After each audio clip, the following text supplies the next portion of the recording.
Madinah tidak punya rumah, ya, mau singgah, mau tinggal di mana, ya, nganggur, tidak punya pekerjaan, tidak punya penghasilan, ya.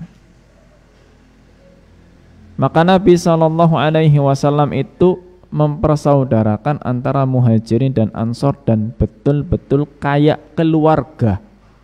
Yang tadinya bukan keluarga jadi betul-betul seperti keluarga persis. Bahkan sempat saling mewarisi antara muhajirin dan ansor. Ya, nek sudah jadi keluarga, ya, dipersaudarakan oleh Nabi, siapa dengan siapa, siapa dengan siapa. Jadi saudara itu sempat, ya, saling mewarisi. Ya, nek sudah dipersaudarakan kok salah satunya meninggal, mungkin muhajirinnya meninggal, maka nanti yang ansor bisa dapat warisan dari muhajirin yang meninggal ini, atau sebaliknya, yang ansor duluan meninggal, maka yang muhajirin bisa dapat warisan dari yang ansor dulu, ya. Tapi itu sudah dihapus, ya. Yang mana waris itu sebabnya sudah dijelaskan, ya, yaitu pernikahan, nasab, dan wala, pembebasan budak. Nah, tapi intinya bahwa persaudaraan seiman itu pokok dalam ajaran Islam, ya. Ini yang tidak boleh dilupakan dan tidak boleh sampai dikesampingkan, ya. Maka tidak boleh membenci saudara sesama mukmin, ya, hanya karena urusan-urusan nuwun sewu yang tidak pokok, ya. Hanya karena urusan yang tidak pokok. Kadang-kadang kita dengan sesama mukmin itu ada beda-beda, wajar, ya. Beda pendapat ya wajar, ya. Beda apa istilahnya, ya, bukan beda kasta, beda strata, ya, beda tingkatan sosialnya, ya toh. Ada yang di atas, ada yang di bawah, ya. Ya, memang harus seperti itu, ya. Kita itu diciptakan oleh Allah Subhanahu wa taala memang tidak mungkin sama, ya. Harus beda, ya. Kita memang harus beda, ya. Inna khalaqnakum min dzakari wa untha wa ja'alnakum syu'uban wa qabaila lita'arafu, dalam surat Al-Hujurat ayat yang ke-15, ya. Kami menciptakan kalian dari sepasang, ya, laki-laki perempuan. Kami jadikan kalian itu, ya, bersuku-suku, berbangsa-bangsa, beda-beda, ya. Untuk apa? Untuk saling kenal. Nek sudah kenal insya Allah bisa akrab. Kenapa tidak bisa akrab? Karena belum kenal, ya. Panjenengan kalau misalkan di sini datang jamaah-jamaah baru, belum kenal, ya belum akrab, ya. Supaya akrab bagaimana? Kenalan, ya. Jadi muslim itu ketemu dengan muslim yang lain dimanapun itu harusnya terasa senang, ya, tidak boleh ada terasa benci. Di sini, ya, pesan yang pertama, ya, ini berkaitan dengan masalah beda pendapat. Nah, karena biasanya memang salah satu penyebab kenapa kaum mukminin itu bermusuhan, ada kebencian, itu salah satu penyebabnya memang beda pendapat. Di sini Allah Subhanahu wa taala berfirman, wa qauluhu ta'ala fa in tanaza'tum fi syai'in farudduhu ila Allahi war rasul, ya, in kuntum tu'minuna billahi wal yaumil akhir. Jika kalian itu berselisih, berbeda, ya, fi syai'in, dalam satu urusan, ya, berbeda dalam satu urusan, farudduhu ilallahi war rasul, maka kembalikan urusannya itu kepada Allah dan Rasul. Ya, in kuntum tu'minuna billahi wal yaumil akhir, jika kalian memang beriman kepada Allah dan hari akhir. Dalam surat An-Nisa ayat yang ke-59. Ya, surat An-Nisa ayat yang ke-59.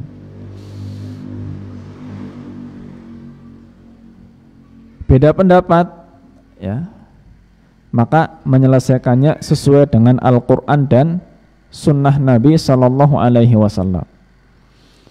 Sudah sama-sama ikut Quran dan Sunnah, kok masih beda?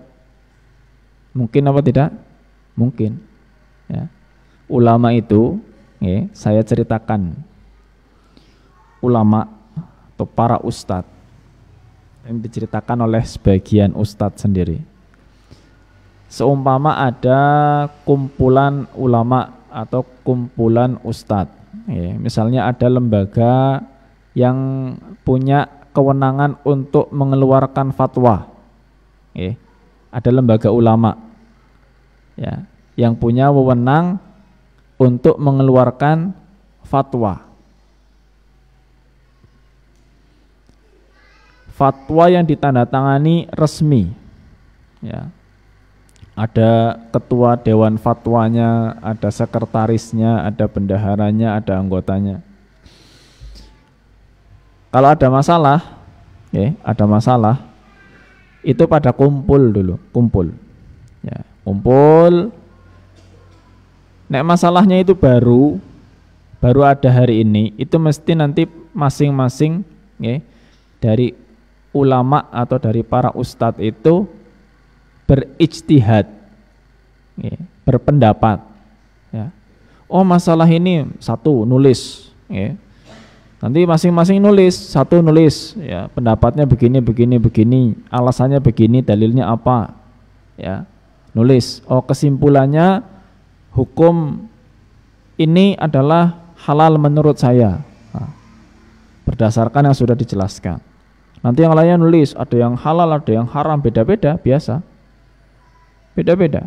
Terus didiskusikan, ya. Oh, nanti kira-kira mana yang kuat, terus, ya, kadang-kadang rame, ya.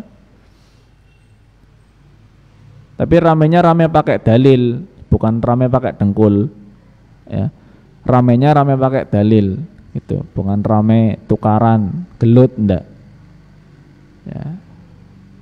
Habis itu nanti semua keputusan diserahkan kepada siapa? Diserahkan kepada ketua dewan fatwanya. Pimpinan musyawarahnya siapa? Keputusannya di dia. Sudah keputusannya, ya. Hasil musyawarahnya apa? Kalau sudah didiskusikan, semua kembali kepada Al-Quran dan Sunnah Nabi SAW, dan tidak ada satupun yang keluar dari Quran dan Sunnah. Semuanya mesti ikut Quran dan Sunnah, ya. Dah, nanti sudah didiskusikan, akhirnya keputusan Dewan Fatwa begini. Akhirnya dengan menimbang seperti ini, dalilnya seperti ini, semua jelaskan, memutuskan dalam masalah ini hukumnya haram, misalnya. Apalah masalahnya, saya tidak sebutkan secara jelas, gitu, karena masalah itu banyak.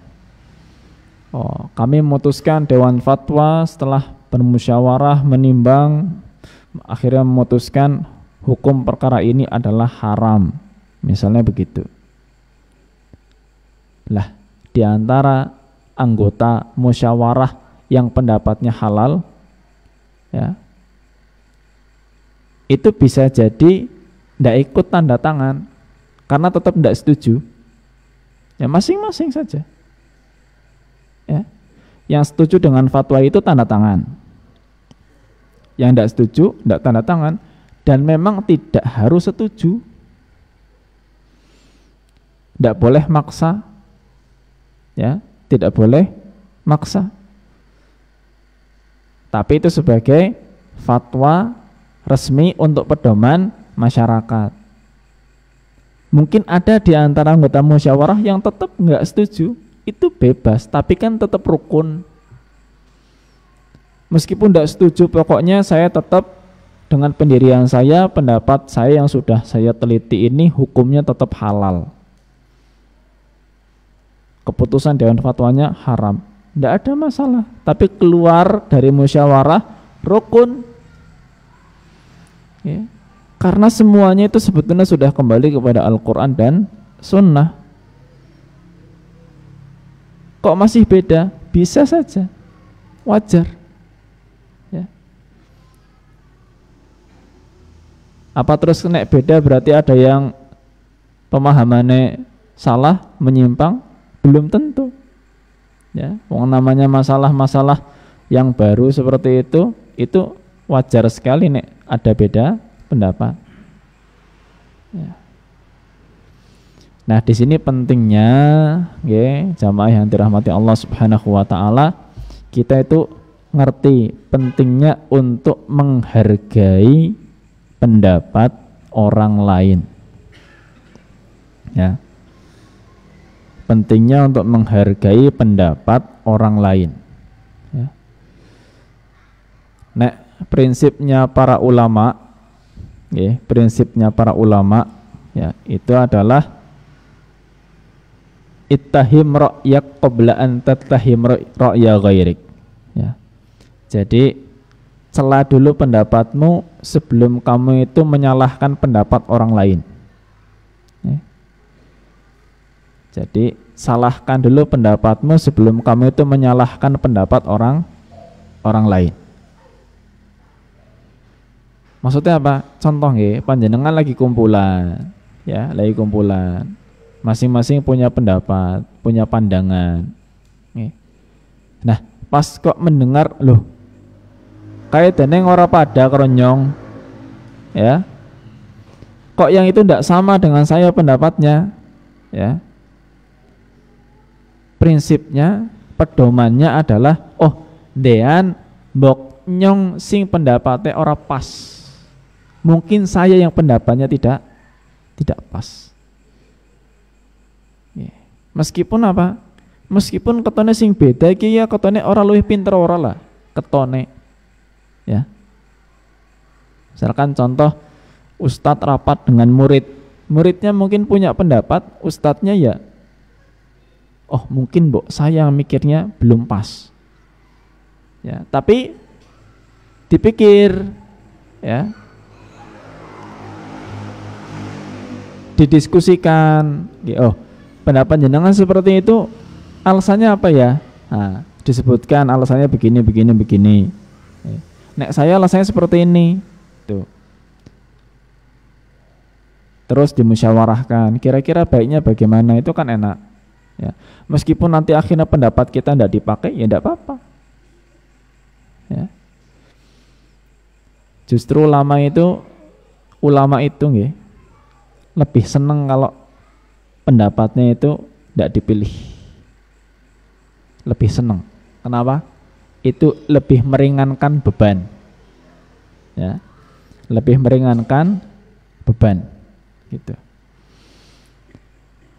Jadi seumpama ada orang bertanya, ya, kepada seorang ulama, itu lebih seneng nek sebetulnya tanya sama yang lain gitu, jangan sama saya, gitu ya.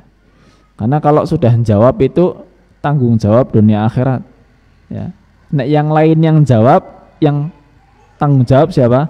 Ya yang ditanya, orang lain. Ya. Jadi enggak terus ngotot pokoknya harus pakai pendapat saya, enggak. Ya. Tidak begitu.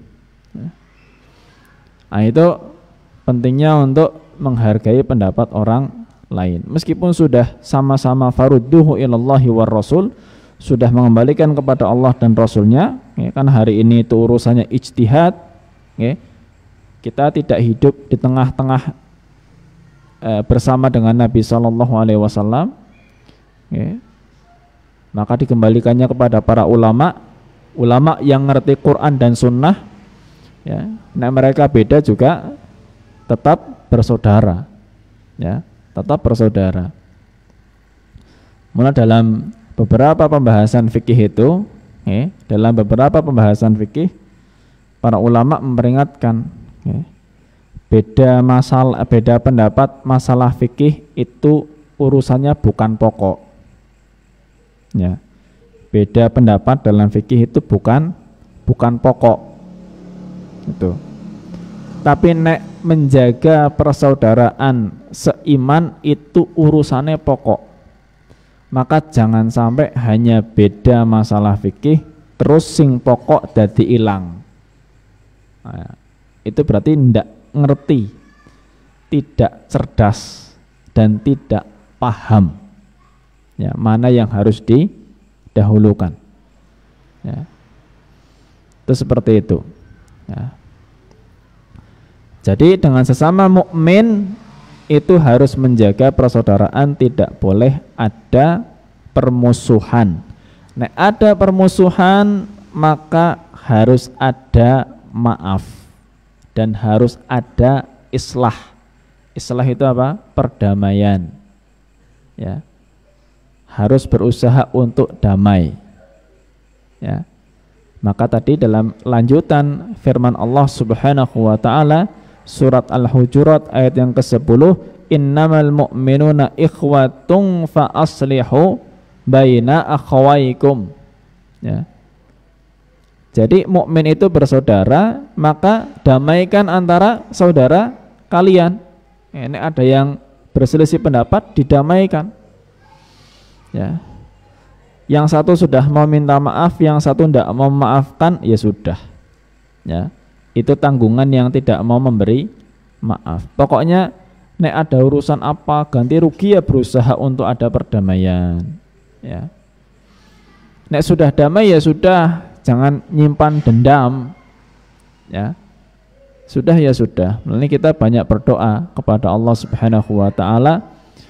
Rabbana ighfir lana wa li ikhwanina alladhina sabaquna bil iman wa la taj'al fi qulubina ghillan lilladzina amanu, ya, wala taj'al fi qulubina ghillan lilladzina amanu, ya, janganlah engkau jadikan dalam hati kami itu ada ghil, ya, jadi ada kebencian, ada kedengkian, ada dendam, lilladzina amanu, kepada orang-orang yang beriman. Jangan sampai ada sisa seperti itu. Ya. Nah, ini dari ayat yang pertama disebutkan tadi surat An-Nisa ayat yang ke-59, ya. Mengembalikan urusan kepada Allah dan Rasul-Nya. Nah, apa kita tidak boleh benci sama sekali selama di dunia ini? Ada benci yang boleh dan bahkan benci yang disyariatkan. Benci yang disyariatkan, yaitu membenci apa yang dibenci oleh Allah Subhanahu wa ta'ala. Membenci apa yang dibenci oleh Allah.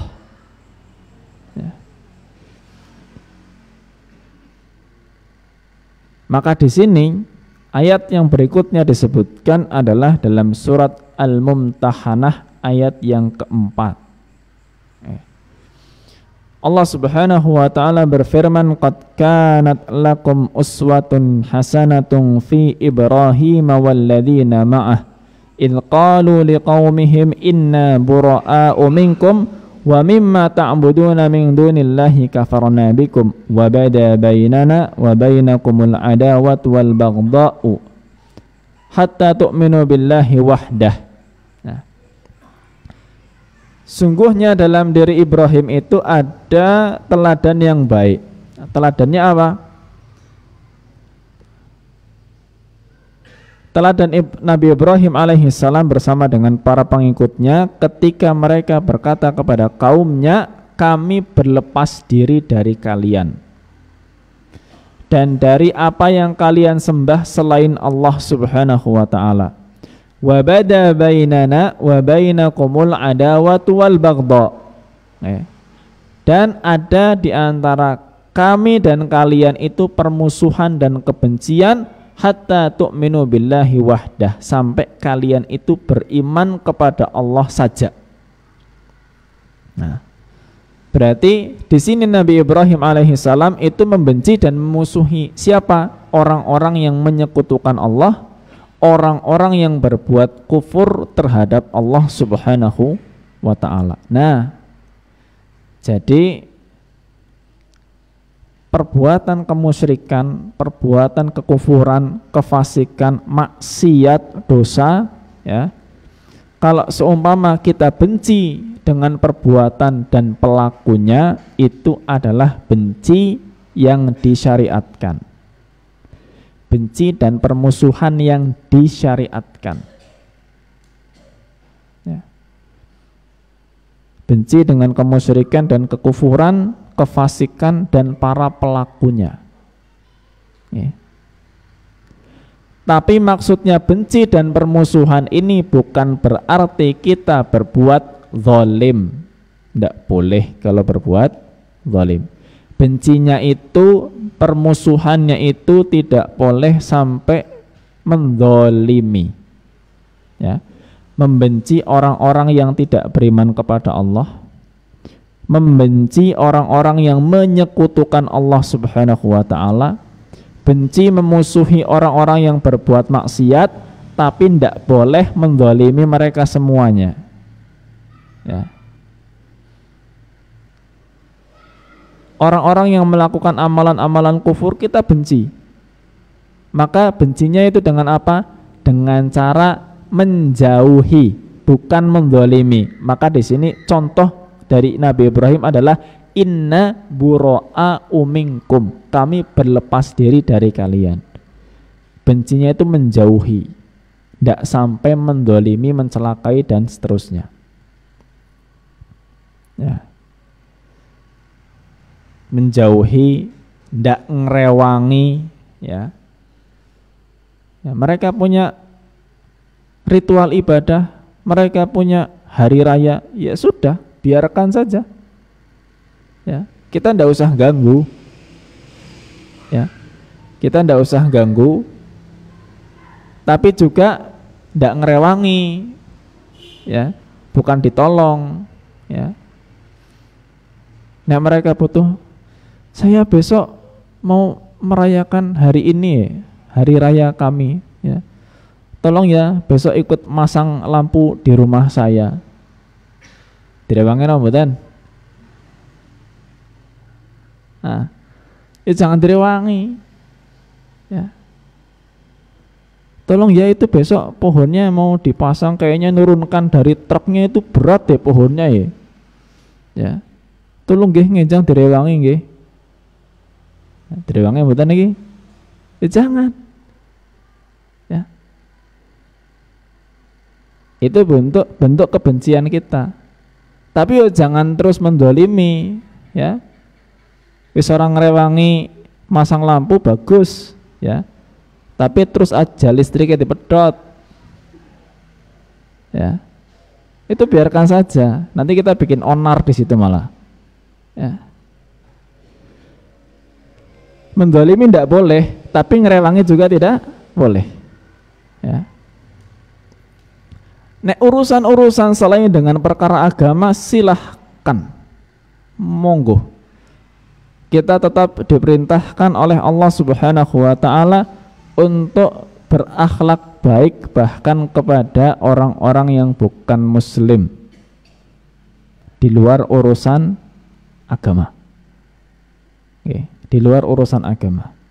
Panjenengan seumpama dagang, ya, pelanggannya ada yang non muslim, dagang biasa, dagang sembako, nopo dagang apa saja yang manfaat makanan, barang, alat rumah tangga dan lain sebagainya. Ya. Di antara pelanggannya ada yang bukan muslim. Kok kepengen paring diskon? Boleh apa tidak? Boleh, tidak apa-apa. Urusan jual beli, keseharian, ya. Nek mau berbaik hati boleh, masya Allah. Ya.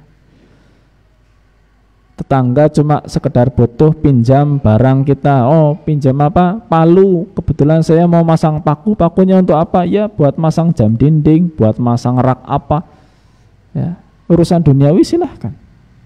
Ya. boleh-boleh saja, selama mereka juga bukan orang yang memerangi kaum muslimin, hidup di negeri kita berdampingan, ya. Nek mau direwangi urusan dunianya monggo, ya.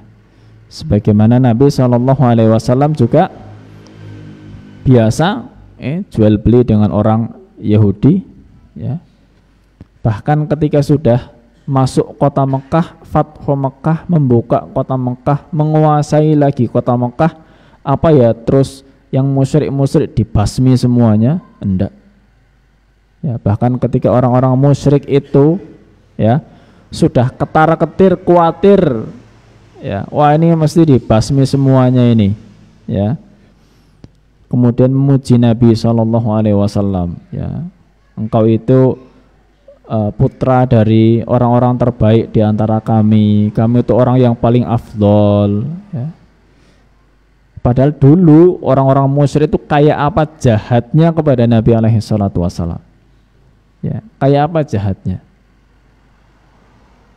usilnya, ganggunya itu luar biasa, ya. Tapi pas sudah masuk kota Mekah, menguasai kota Mekah, ya sudah, Nabi hanya mengatakan idhabu fa antumut thulaqa, sudah, pergi saja sana, kalian bebas, ya. Kecuali yang memang diperintahkan oleh Allah Subhanahu wa taala untuk diperangi, ya perang, ya. Bahkan, ya, orang kayak Abu Sufyan, ya, lihat, Abu Sufyan itu dulu itu termasuk yang paling tidak senang dengan Nabi SAW. Abu Sufyan, bahkan Abu Sufyan itu termasuk yang mencetuskan, yang jadi penyebab perang Uhud. Itu gara-gara Abu Sufyan ngompor-ngompori orang musyrik di Mekah untuk balas dendam karena setahun sebelumnya itu sudah kalah di perang Badar. Kalah. Akhirnya tahun berikutnya ngompor-ngompori orang musyrik untuk mengumpulkan harta, mengumpulkan hewan tunggangan, ya, perbekalan, sampai 1000 onta terkumpul, ya, uangnya 50.000 dinar, ya, memerangi kaum muslimin. Qadarullah juga pada akhirnya perang Uhud kaum muslimin kalah. Tapi kan di akhir hayatnya Abu Sufyan ternyata masuk Islam. Apa terus dibalas dendam oleh Nabi SAW? Enggak, ya. Ada kalanya ketika mereka memerangi, ya diperangi, ya. Ketika mereka sudah masuk Islam, sudah jadi saudara sama muslim, ya. Terus enggak demot-demot, oh dulu kamu tuh orangnya kayak gini, enggak, ya, sudah, ya. Jadi bencinya kita kepada orang-orang yang berbuat kemusyrikan, berbuat kekufuran, ya, itu jangan sampai menzalimi, karena, ya, menzalimi itu sekalipun yang dizalimi adalah yang bukan muslim, kita tetap dosa, ya, kita tetap dosa, tidak boleh, ya. Dan mereka juga nek berdoa kepada Allah Subhanahu wa taala karena dizalimi, doanya juga bisa diijabah oleh Allah Subhanahu wa taala, ya. Ada redaksinya kalau tidak salah ingat, tambahan itu ada dalam riwayat Imam Bukhari dalam kitab Al-Adabul Mufrad, ya, ketika Nabi SAW bersabda, wattaqi da'watal madlum, ya, takutlah kalian terhadap doanya orang-orang yang terzalimi, ya, fa innahu laisa bainaha wa bainallahi hijab, karena doanya orang yang terzalimi itu tidak ada penghalang antara doanya dengan Allah Subhanahu wa taala.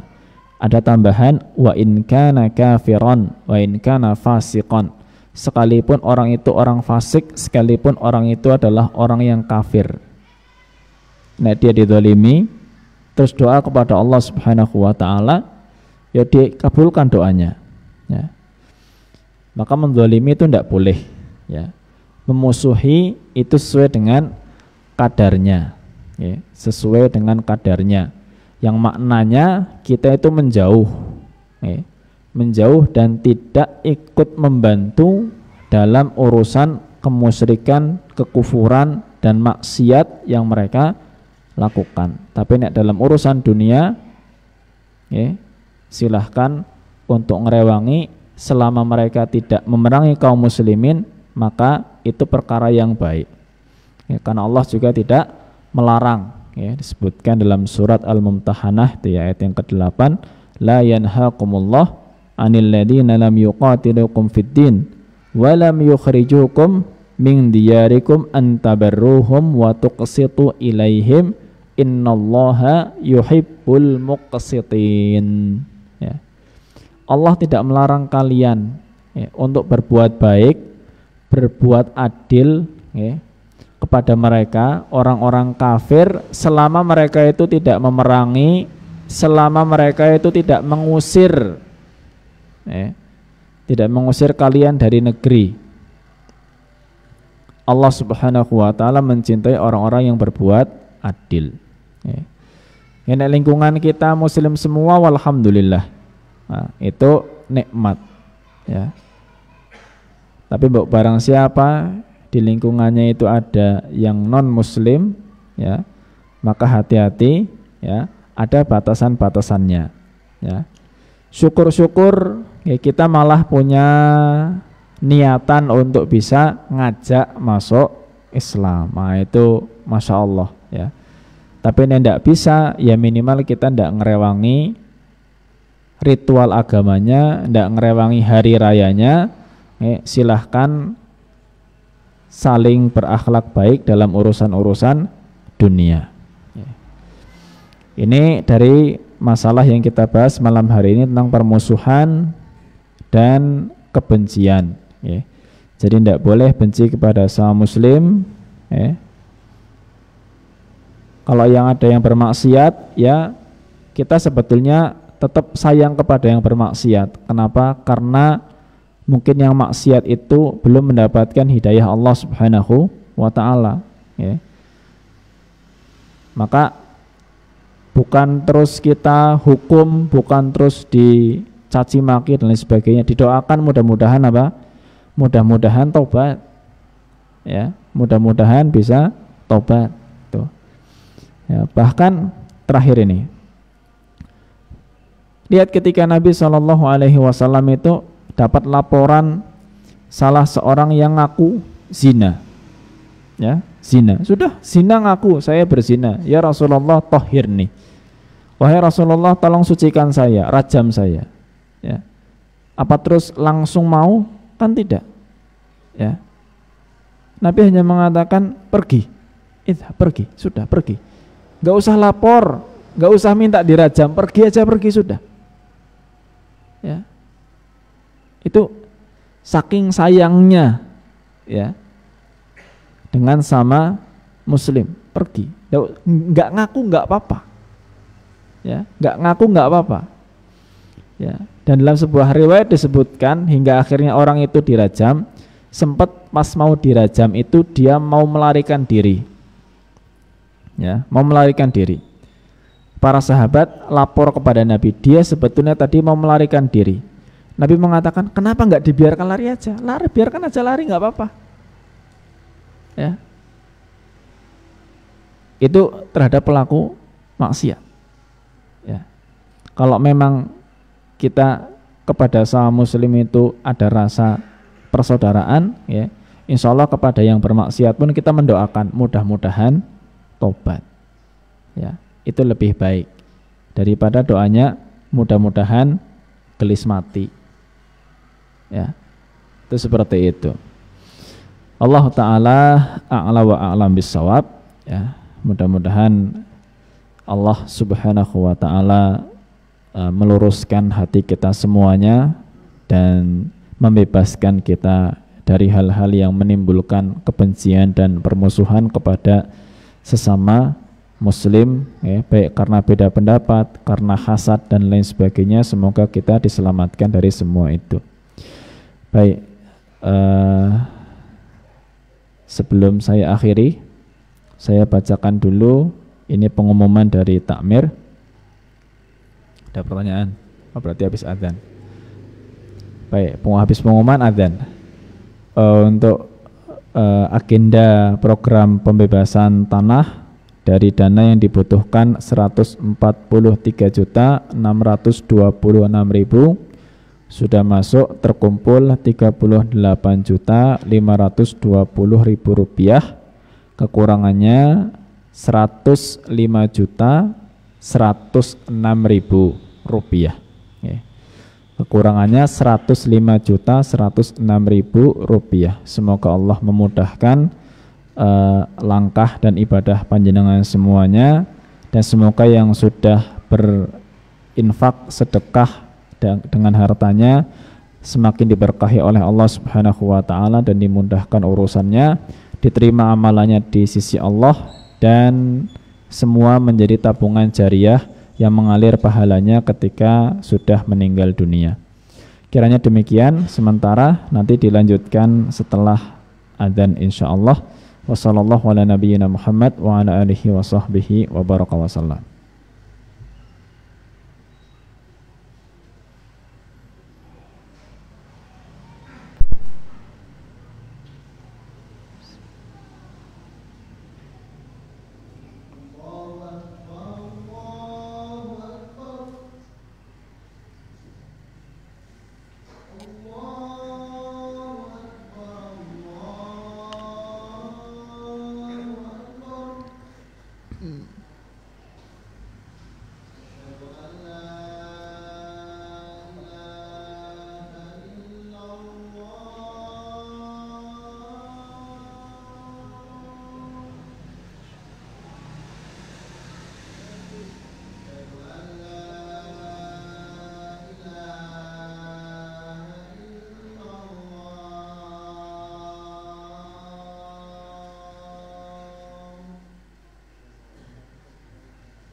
Oke, ada yang mau menyampaikan dulu, monggo Pak.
Pertanyaan pertama, nyolong sajen itu menzolimi atau tidak? Tergantung, ya. Ketika memang dalam sajen itu mereka tentunya sudah mengeluarkan banyak harta dan lain sebagainya gitu ya, dan setelah itu kok justru muncul hal-hal yang semakin tidak baik, ya, kayak mungkin ya kayak tadi mungkin malah jadi masalah besar pertikaian dan lain sebagainya, ya, itu bisa menjadi perbuatan yang dikatakan melampaui batas gitu. Sebagaimana Allah Subhanahu wa taala juga melarang, ya, orang-orang atau kaum muslimin saat itu dulu ketika di Mekah itu untuk mencela berhala-berhalanya. Mencela berhala itu dulu dilarang oleh Allah Subhanahu wa taala. Ya, wala tasubbul ladzina yad'una min dunillah fayasubbullaha adwan bighairi ilm. Jangan kalian itu mencela berhala-berhala yang disembah selain Allah Subhanahu wa taala. Kenapa? Karena nanti menyebabkan orang-orang musyrik itu malah berbalik mencela Allah Subhanahu wa taala. Ya. Jadi pertimbangannya sebetulnya bukan masalah itu zalim atau tidak, tapi kira-kira apakah setelah itu ada dampak negatif yang lebih buruk terjadi atau tidak. Itu di situ. Ya. Kalau masalah itu sesajen, ya, kira-kira kita masih bisa untuk sikapi dengan yang lebih bijak, ya, dengan yang lebih bijak, gitu ya. Kan kita juga tidak dibebani oleh Allah Subhanahu wa taala untuk sampai betul-betul merusak atau ibaratnya sampai betul-betul menghilangkan kemusyrikan itu. Tugas kita itu kan mendakwahi, ya. Tugas kita mendakwahi, gitu. Jadi kalau setelah itu kok muncul hal-hal yang semakin buruk, ya, itu berarti bisa dikatakan sesuatu yang melampaui batas, ya. Kalau tidak, ya berarti nggak ada masalah, ya, berarti tidak ada masalah, gitu. Itu dari pertanyaan yang pertama. Yang kedua, ya, yang kedua, halal apa enggak itu tergantung isinya apa. Kalau isinya cuma roti, nasi, ya, lauknya cuma tahu, tempe, ya enggak apa-apa dimakan, boleh. Tapi kalau sampai ada dagingnya, dagingnya itu yang enggak boleh dimakan.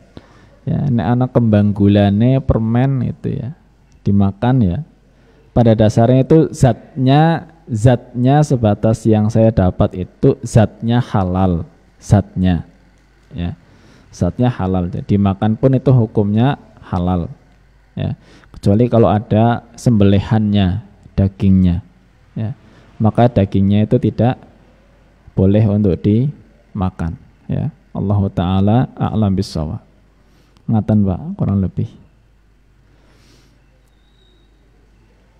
Baik, ini atau ada yang lain dulu? Kalau nggak ada pertanyaan di tulisan ini kertas, tapi kaitan dengan fikih sebetulnya ini pertanyaannya. Masalah sholat subuh, ya, kalau dalam perjalanan yang tidak bisa berhenti sebab di jalan tol yang akan menghabiskan waktu sampai siang, yang benar sholatnya di kendaraan apa sholatnya dikerjakan nanti setelah kendaraan berhenti walaupun waktu isya sudah siang? Yang benar bagaimana? Yang benar seandainya memang sangat terpaksa sekali bis itu nggak berhenti, sholatnya di bis, tidak sengaja menunda sampai siang, ya, tidak boleh menunda sampai matahari terbit. Kalau memang sudah memperkirakan bahwa bis itu tidak berhenti kecuali sampai mataharinya terbit. Ini memang masalah, ya. Ini sebetulnya masalah, ya, karena ya saya nggak tahu itu supirnya muslim atau bukan, ya. Andai kata dia muslim, dosa besar dia itu. Andai kata supir bis itu muslim dan menuruti perintah-perintah aturan yang demikian, dia dosa. Dari kantornya mengatakan nggak boleh berhenti, ya, karena ini jalan tol, dia dosa.